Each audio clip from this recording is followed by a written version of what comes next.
नमस्कार, आप देख रहे हैं दैनिक साथी हरियाणा। साथियों, गुजरात के जामनगर में जगुआर क्रैश में शहीद हुए फ्लाइट लेफ्टिनेंट शहीद यादव के परिवार को सांत्वना देने पहुंचे केंद्रीय मंत्री राव इंद्रजीत सिंह। शहीद के पिता, दादा, बहन व मां के साथ करीब आधे घंटे तक बांटा दर्द। कहा, दुख की इस घड़ी में परिवार के साथ पूरा इलाका। शहीद सिद्धार्थ यादव के जाने से देश के साथ इलाके को हुआ बड़ा नुकसान। केंद्रीय मंत्री ने कहा, देश ने एक बहादुर बेटा खो दिया। बोले, रूटीन सोर्टी के दौरान जेट के इंजन में माइग्रेट बर्ड फंसने से हुआ हादसा। अंतिम समय तक घनी आबादी को बचाते रहे Siddharth Yadav. Jaguar fighter jet पर उठे सवालों पर कहा, समय समय पर अपडेट होते रहते हैं फाइटर जेट। जगुआर भारत के एडवांस फाइटर जेट में से एक। रेवाड़ी एम्स का नाम शहीद सिद्धार्थ के नाम पर करने पर भी दिया जवाब। कहा, करेंगे हर संभव प्रयास। अब आपको दिखाते हैं रेवाड़ी के सेक्टर 18 स्थित फ्लाइट लेफ्टिनेंट शहीद सिद्धार्थ यादव के आवास पर पहुंचे केंद्रीय मंत्री राव इंद्रजीत सिंह ने परिवार को सांत्वना देने के बाद मीडिया से रूबरू हुए तो क्या कहा।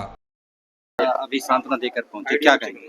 देखो जी, हमारे इलाके का एक होनहार बच्चा, हिंदुस्तान का सबसे फॉरवर्ड जो हवाई जहाज है, लड़ाकू हवाई जहाज, उसको चला रहा था और दुर्घटना जब हुई, रात की फ्लाइट के दौरान हुई और ये माइग्रेटरी बर्ड्स का एक झुंड जो जा रहा था, दुर्भाग्य से उसके अंदर ये घुस गया हवाई जहाज। दोनों इंजन में आग लग गई और हमने एक इलाके का बडिंग पायलट ही नहीं बल्कि सीनियर ऑफिस बनने वाला लड़का खो दिया।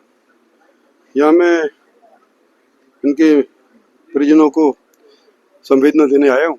दुख सभी को है, जवान बाप है, दादा भी मौजूद है, उनको तो होगा ही, लेकिन इलाके के सभी लोगों को है कि इतना सुंदर लड़का जवानी के अंदर हमसे छीन लिया गया। तो उसके नाम से इलाके में क्या इमारतें रखी जा सकती हैं, उसके बारे में चर्चा हुई है।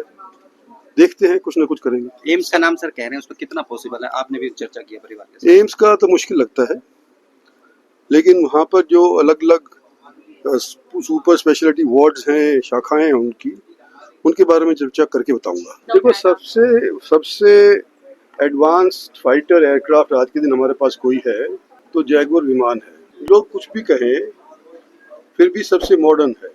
और जो अमेरिकन मैं रहा हूँ, अमेरिकन जो फाइटर प्लेन F-16 जिसको बोलते हैं, वो 40 साल पुराना है, तो उसको अपग्रेड करते रहते हैं। इसी तरह से जैगुआर भी अपग्रेड होता रहता है। जैगुआर नहीं, मिराज मार्क 1, मार्क 2, इस तरह से होते रहते हैं। तो ये सारे के सारे आज के दिन जब देखते हैं तुलना के अंदर, हमारे पास जितने भी लड़ाकू जहाज हैं उसमें सबसे एडवांस था।